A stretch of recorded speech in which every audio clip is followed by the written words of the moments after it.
Okay, this is going to be Alfred Iverson's Brigade at Gettysburg, Part 1. And today we're going to talk about Brigadier General Alfred Iverson and his brigade, and a little bit about the area that we're standing on, which is Oak Ridge. Today, if you come to this area, this road here is the Mummersburg Road, and then the Eternal Light Peace Memorial is just across the street. And we're going to start right here in front of the monument to the 17th Pennsylvania Cavalry, because this is the site that Brigadier General Alfred Iverson's brigade, on the early morning of July 1st, 1863, came into action. They were a part of Major General Robert E. Rhodes' division that were advancing from the north into this direction. And Brigadier General Alfred Iverson's brigade formed up at the John Forney farm.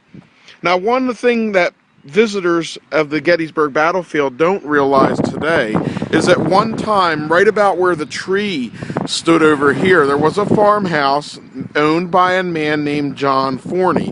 And just on the other side of the monument in this area was his barn. And this was the site of the forming up of Brigadier General Alfred Iverson's brigade on the morning of July 1st, 1863, and it is where they would begin their ill-fated attack across this very field that we now standing, and we'll talk about that ill-fated attack on part 2 in our next video.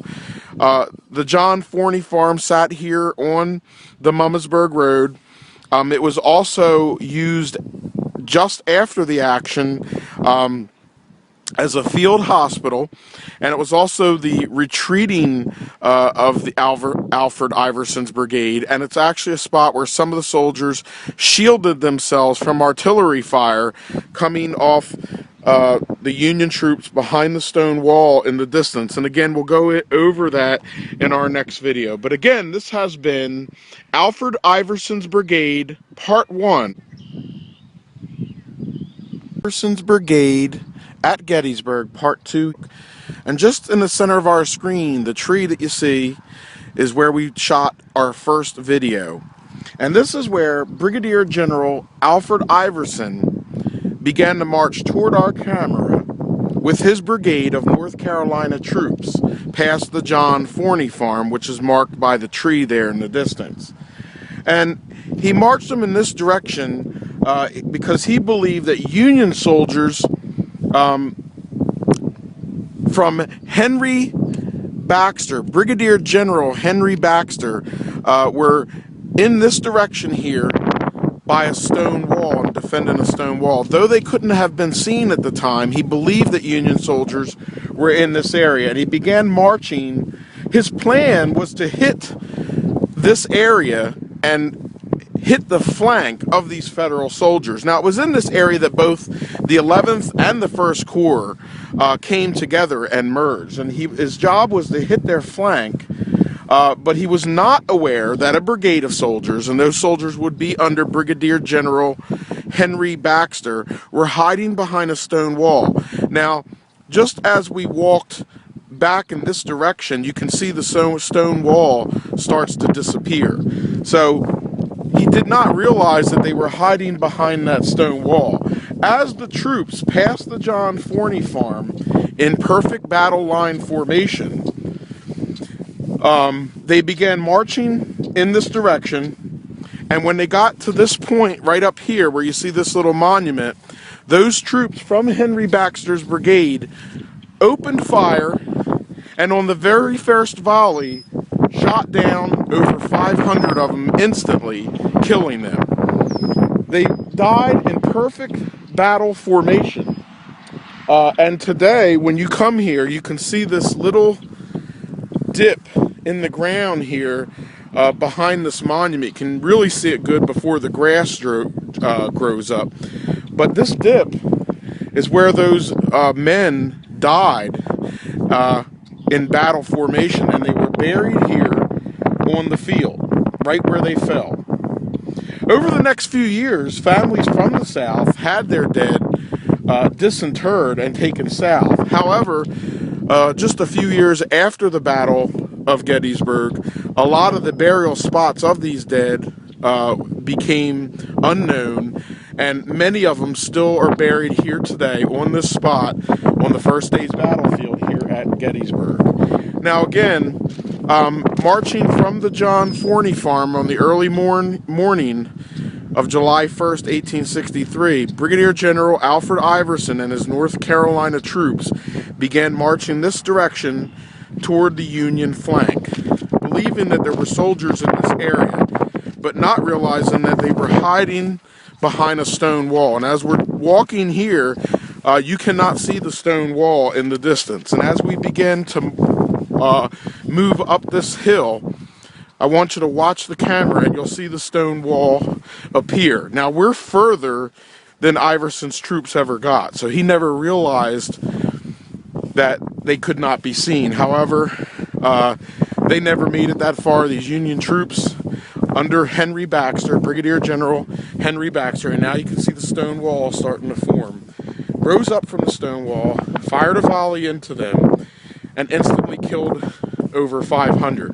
Within a few minutes after that, Brigadier General Alfred Iverson had lost over half of his brigade, and they were forced to retreat back toward the Forney farm, making this one of the biggest failures of troop command here at Gettysburg, and also one of the saddest spots of the burial trench that we know today as Iverson's Pits.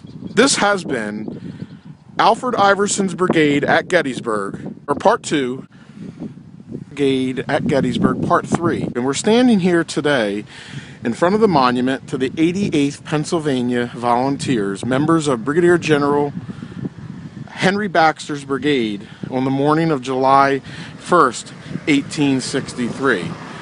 It was mainly a force of this regiment behind this stone wall here that rose up and fired the volley at Brigadier General Alfred Iverson's North Carolina Brigade, in which killed over 500 of them instantly. Now, the 88th Pennsylvania was comprised of Pennsylvania Dutch recruits, and during this action, they actually captured 2 battle flags. One battle flag was captured by Sergeant Edward Gilligan. He captured the flag of the 23rd North Carolina. Also in this engagement, the capture of the 26th Alabama's flag happened also in the Forney farm.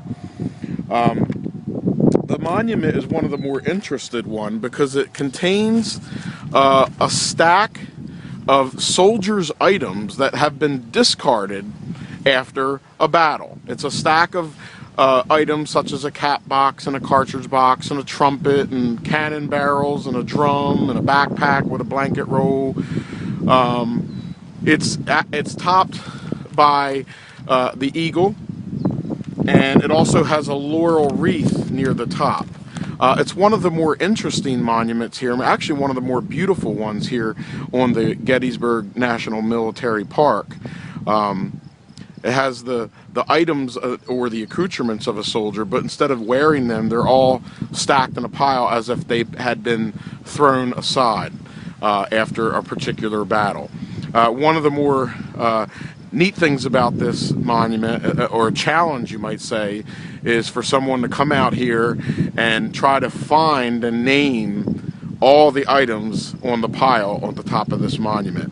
And again, they were members of Brigadier General Henry Baxter's Brigade. They were behind this stone wall right here, hiding as Brigadier General Alfred Iverson's Brigade started at the Forney farm there in the distance where you see the tree, and they marched across this field here in perfect formation where they were slaughtered basically on the first volley here on the Forney farm at Gettysburg. This has been Alfred Iverson's Brigade, Part 3, a look at the 88th Pennsylvania.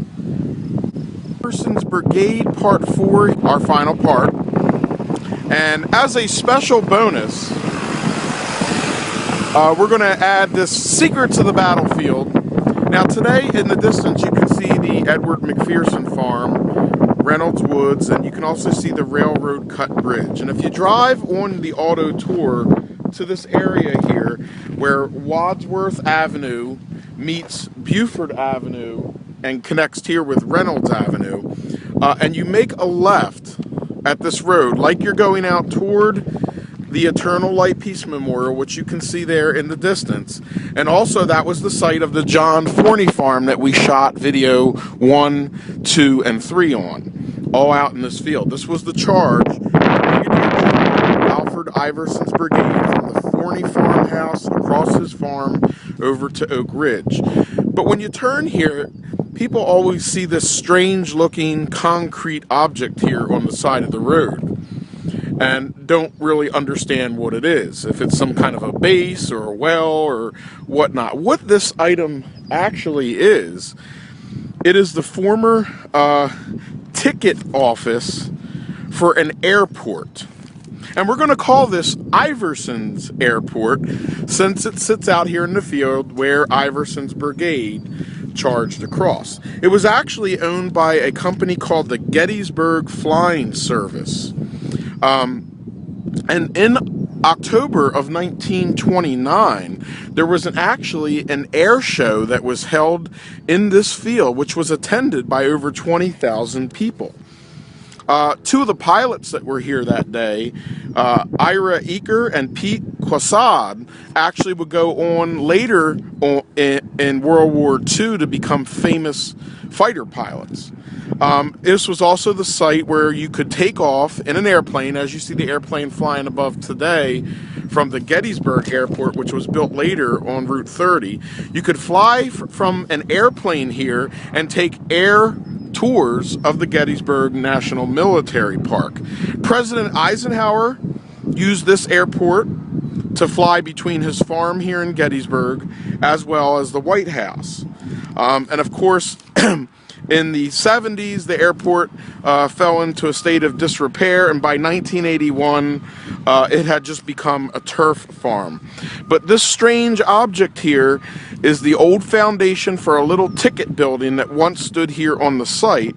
And I'm actually going to post a photograph of the Gettysburg Airport, known as the Gettysburg Flying Service, that was taken just beyond this fence in the field, looking straight toward the Eternal Light Peace Memorial. And you're going to see, if you zoom in, the building that was here, and then just over here where the Buford Avenue sign is, there was a stone wall that said Gettysburg Airport on it.